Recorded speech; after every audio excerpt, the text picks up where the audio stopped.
you know, and they just were opportunities I was given, and I always promised him that I would make sure and give him credit for those opportunities. And so I do my best to to let people know, especially people from Christian families and Christian homes, try to share some kind of an insight on that, my perspective on it. I mean, I've played Kurt Weber from Full Metal Panic is a pervert.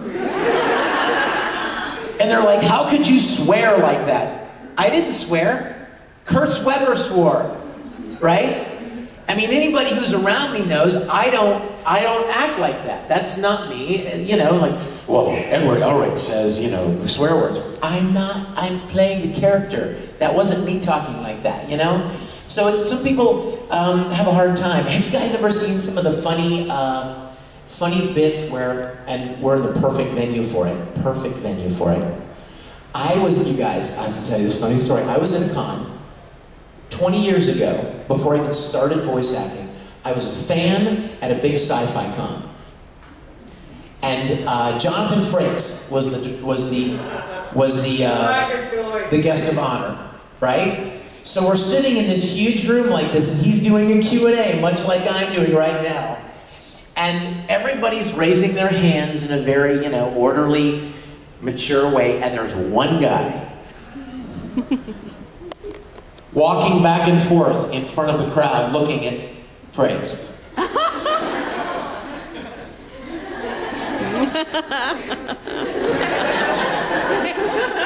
Trying to get him to call on it. The guy finally calls, Jonathan Frakes finally calls on this guy, and he's like, Commander Riker, in the episode where you and Picard, Captain Picard, I might add, were blah, blah, blah, what was your thought on that, Commander? And Frakes is up there going, trying his best to be kind of, everyone in the crowd's kind of laughing, you know what I mean? And then the guy hears people laughing, and he turns around to the crowd and he goes, that's Commander Riker! That's Commander Riker up there! He was so into it. And there's sometimes, you know, sometimes people like have the most difficult time delineating this is fun and entertainment and we love it, but then there's the real guy, Jonathan Frakes or William Shatner, you know? And I got to meet William Shatner yesterday for the first time in my life, and I was so excited. You guys, I thought I was William Shatner when I was, no. I just broke my own rule. I thought I was Captain Kirk. When I was a little kid, I made uniforms and made home Star Trek movies in the backyard, and I like got my friends in the neighborhood to be Spock and Klingons and everything. And I loved it. I thought I lived for Star Trek. And Shatner is the only one of the original cast that I've never met. In fact, I've done a lot of conventions as a guest with people like George Takei and Walter Koenig and Nichelle Nichols. And I just wanted to meet the man. And it was so neat to meet him, just to kind of, there he is. That's the guy that played that character that I loved so much. But that whole idea of perspective and understanding where the line is, I think is really a good thing to figure that out. And not for you guys, you're all cool, but you know what I mean. Yes, Jonathan. I have a follow-up. Aside from the, shall we say, external symbols, do you have any problem with the values that are being espoused in, say, Full Metal Alchemist? That's an awesome question, too. You know what? Somebody asked me one time, if you could sum Full Metal Alchemist up in one word, what would it be? Sacrifice. You saw that panel, Benny. You're an evil person. You're a homunculus. There's lust and greed and envy, and you're gossip. This is the new homunculus I just created, gossip.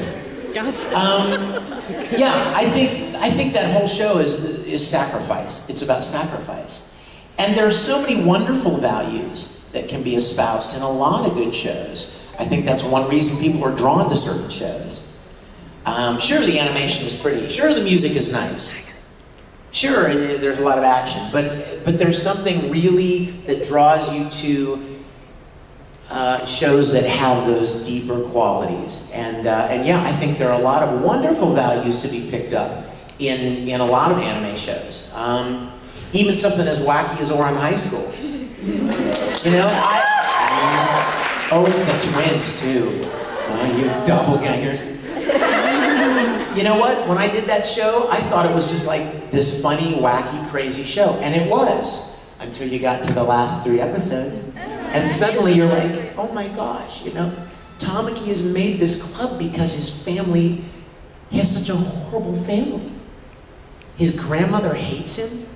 He's been thrown around. He was taken from his mom. He's in one of these cold, cruel, rich homes, and you know, and kill you.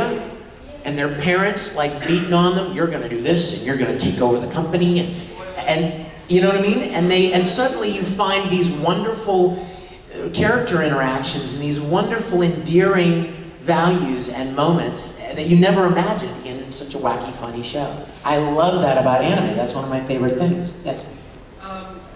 Wow, this is a deep panel, isn't it? You guys are going to walk out of here like 10 pounds lighter. Wow, that really took it out of me.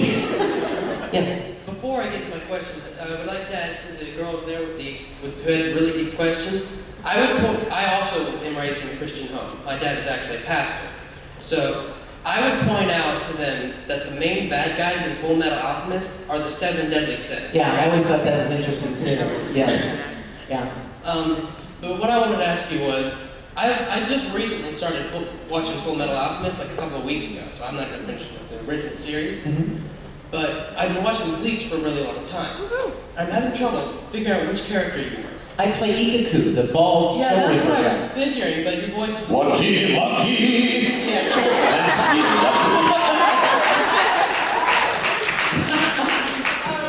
Yeah, if you shaved my head, that would help. You know what?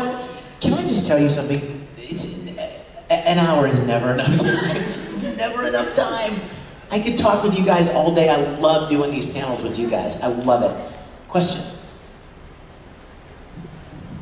Is there anything you can say about Air Gear? Is there another second season? Oh my gosh, I love that show. It ended in the worst way. I know. You know what sometimes happens with these anime series, you guys? It's the weirdest thing. They'll start these shows, and then, like, they'll run out of money or something, and they'll just stop.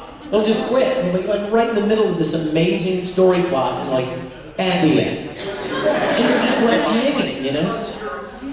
Sora? Oh, do you really think he's evil? I just think he's misunderstood. Listen. I won't let my Christian children watch it, that's for sure. I'm just kidding. No, Air Gear was a fun show. Yeah, I think somebody told me there's more Air Gear. I just haven't seen it or heard of it. Yeah, sweetie? I was wondering, I'm really into anime, so I also was going to ask you about William Shatner if you finally got to meet him. So, congrats, I'm happy for you.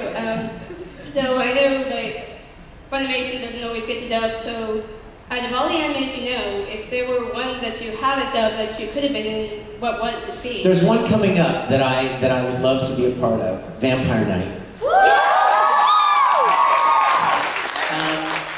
And you know what? There are several series that I wanted to be a part of, that I wanted to play a certain character and I didn't get to. And people used to ask me, are there any characters that you wanted to play that you didn't get to? Well, sure, there are always going to be those characters. Any actor you ask will say, oh yeah, there's a whole long list of roles that I wished I could have played. But I stopped about 2 or 3 months ago. I stopped saying which roles I wanted to play but didn't get to, because somebody pointed something out to me and it never occurred to me. Somebody pointed out to me and they said, hey Vic, you know what? I understand that you don't mean